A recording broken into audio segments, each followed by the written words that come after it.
This video review was requested by Mindful Ghost over on Instagram. Click the link in the description below and give him a follow. Let him know Overlord sent you.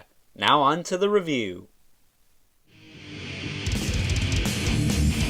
my path, never lost, in ruthless pain, always bleed. Silent sound, stalking ground, cemetery run, I'm lost alone. Hey guys, Overlord here, back again with another review, and today we'll be taking a look at the Hasbro Marvel Legends fan channel exclusive, Firestar. Now before we get into the meat and taters of this review, since I no longer have the packaging for this figure, let us first take a look-see at her accessories. First up, Firestar comes with two sets of hands, the first of which being this pair of fist hands. The second of which is this pair of open hands. Next up, Firestar comes with two interchangeable head sculpts, the first of which being the more iconic Spider-Man in his Amazing Friends look. The second of which being this more modern windswept look, and I gotta be honest, something just seems off with this head to me. Let me know what you guys think. Up next, Firestar comes with a pair of flame effects that wrap around her arms like so.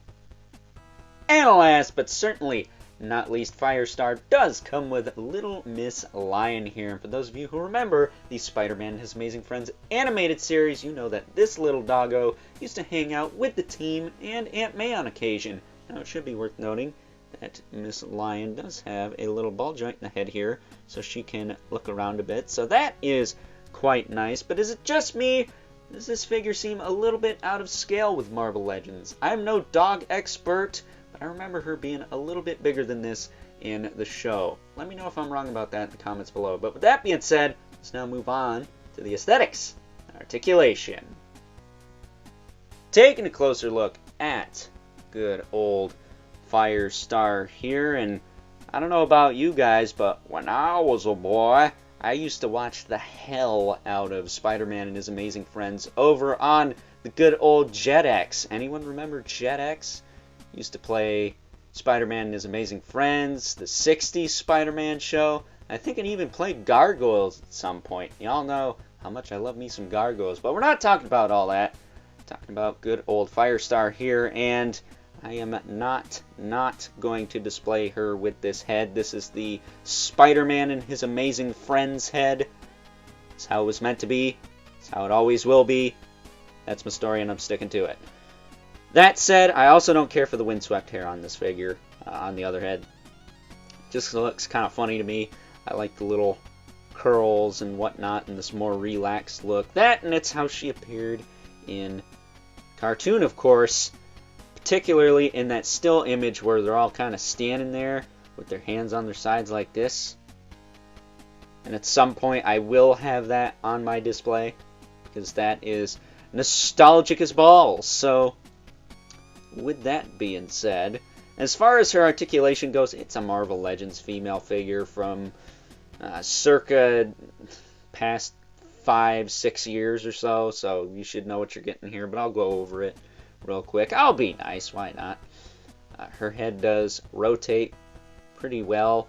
I don't know how the collar's supposed to sit, if it's supposed to sit like this or beneath these, but this way the hair does sit on her torso, and she does seem to get a little bit more range this way. You can bend the head down and even up a little bit. She might have a tiny bit of lollipop, but she's got so much of her flowing ginger locks in the way.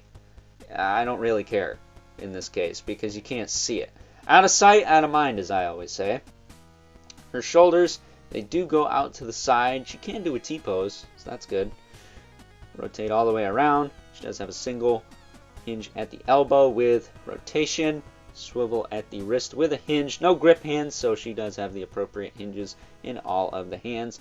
Should be worth noting she does have a pig hole in her back for a stand of some kind, I guess. I don't know, you guys know me. I rock with the McFarlane stands most of the time, so I could do without the peg holes. Although they are making that bombastic Bagman with the kick me sign. It would be funny to have the Amazing Friends playing pranks on each other. At any rate, she does have a diaphragm joint. It does crunch a little bit. Crunches back more than anything, which is really what you want, because that's how she flew in the show. It does have some tilt, and it does also rotate. But it can get a little wobbly, so just be wary about that.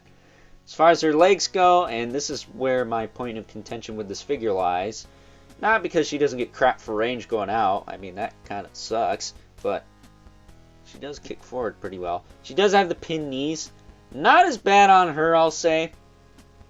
Hers are pretty solid for having pins, but God, I wish this figure came out after the Shriek body mold, because it would have been so nice to get the pinless legs on Firestar here, because at some point they're probably going to make a pinless Iceman to avoid the gumminess problem all Iceman figures have, and then of course we're getting that pinless Spider-Man at the end of the year. It would have been nice to have the whole crew pinless. I don't mind the single elbows. I mean, some people like the double joint, but I think this is okay. You get 90.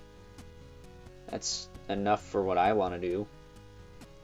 As far as her ankles go, they are on hinges with rockers. So it's literally, I want to say Moonstone.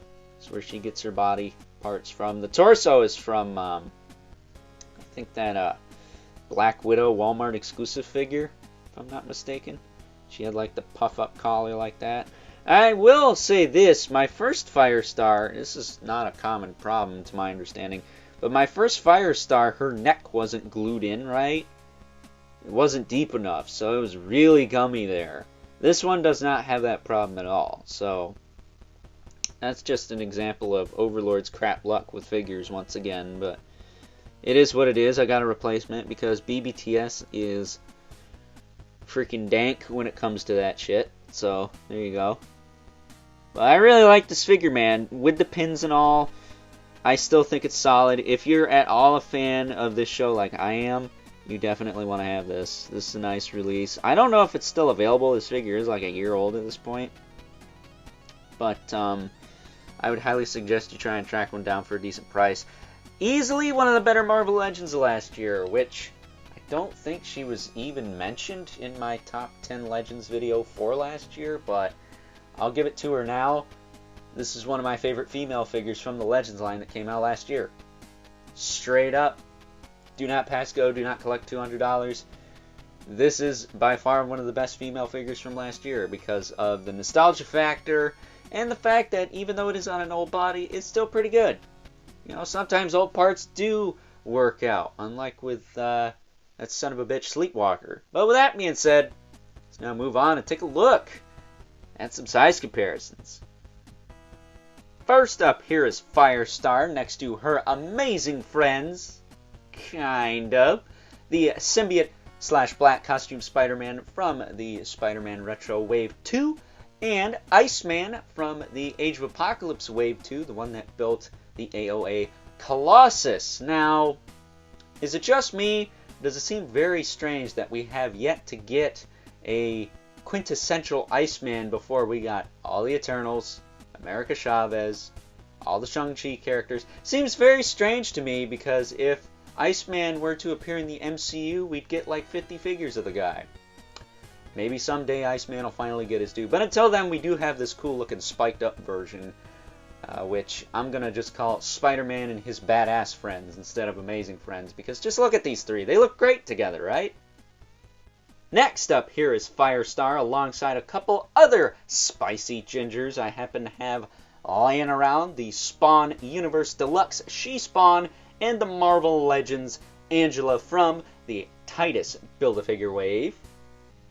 And last but certainly not least, we have our two regulars, the Mythic Legion's Brother Mandibulus, the 11th Spawn, who as usual, towers over everyone. So with that being said, time to wrap things up. Some final thoughts. Overall, and even though I do still think that good old Firestar here would have benefited from being on the Shriek body mold with the pinless knees and all, I do still think that this is a really solid figure, one of my favorite Marvel Legends from 2021, which is a bold statement because we got a lot of really solid Legends figures in 2021. Case in point, Ultron.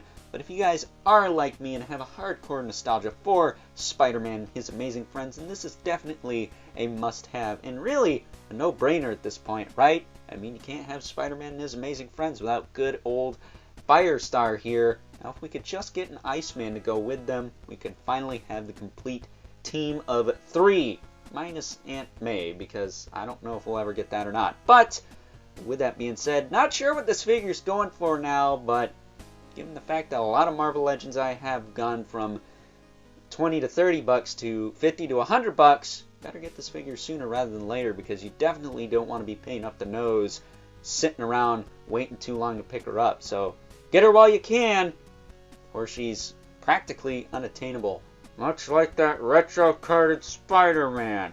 With that being said, I hope you guys enjoyed this review. If you are so inclined, please don't forget to comment, like, subscribe, and hit the bell so you know whenever I upload more reviews like this one. If you haven't already, please hit me up on Instagram at Overlord Productions. But as always, keep the comments civil, because the world sucks enough as it is, especially when you got pins in your knees. Probably need to see a doctor about that. And until next time, I'll catch you guys later.